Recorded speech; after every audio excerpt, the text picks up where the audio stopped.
So look, let's start though with that breaking news in the last half an hour or so. And Rangers have appointed Philippe Clement as their new manager. Let's head straight back to Ibrox and speak to Gordon Duncan, who we were speaking to this morning about this. We knew, didn't we, it was between Clement and Kevin Muscat. So Clement has got the nod. Why?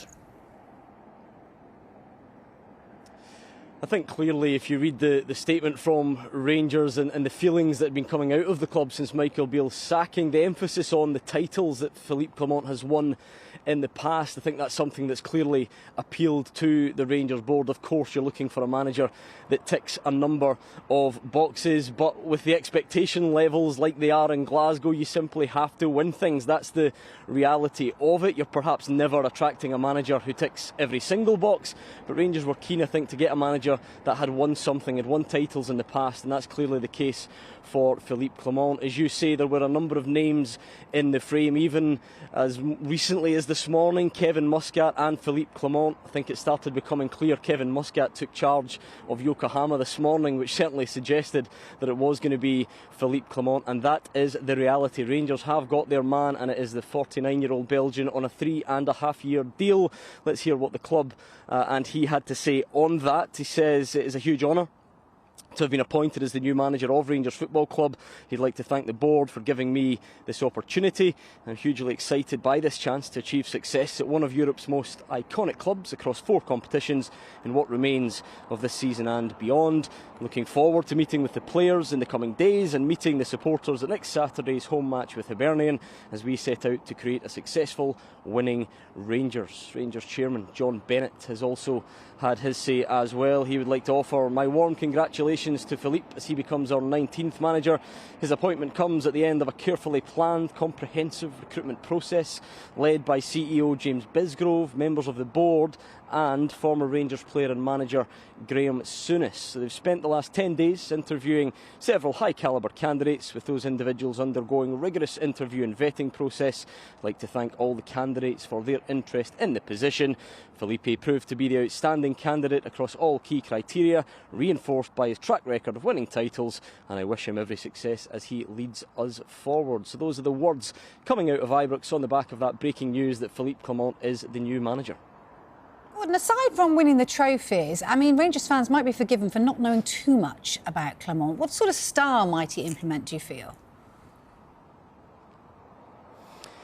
Yeah, I think in the last couple of weeks since it became clear that he was one of the front runners, lots of research and digging around has been done. We spoke to some Belgian football experts in the past few days here on Sky Sports News, so very much a possession-based style of play, and obviously result is the king here. Of course, you have to get results, but as Michael Beale found out, it really does have to be done in a certain style given the expected dominance that Rangers fans want to have. Certainly domestically, there was a game here recently against Motherwell where Rangers won the match and actually were booed off afterwards, so that tells you that it has to be done in a certain style.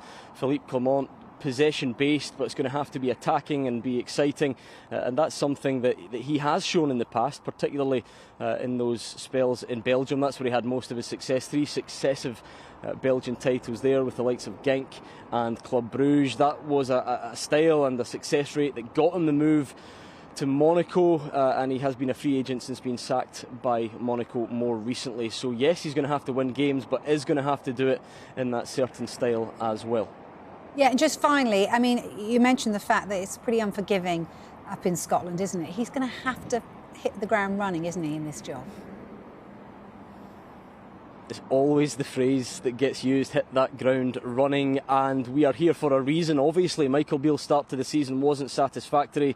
3 defeats in the Scottish Premiership and already trailing Celtic by 7 points, so there is a lot of ground to be made up there. It is early in the season. I'm sure Rangers have faith that it can be clawed back, but 7 points can be a sizable gap in Glasgow, so that will be priority number 1. As for the other competitions, there was disappointment for Michael Beale. It was another stick that was used to beat him with, the failure to reach the Champions League, but the Europa League campaign is still very much there for Rangers. They started well with that win against Betis. Yes, they then lost in Cyprus. So first things first, if you look at Rangers' upcoming fixtures, at home here to Hibs on Saturday, has to win that one, get off to a winning start, off into the Europa League against Sparta Prague, and there will be a relatively early chance for silverware because Rangers are in the semi-final of the League Cup. They'll take on Hearts. That's a competition Celtic are not in, so the expectation levels that Rangers go and win that one will be through the roof amongst the home fans. But as you say, hit the ground running is the order of the day, and it all starts at home here against Hibs on Saturday.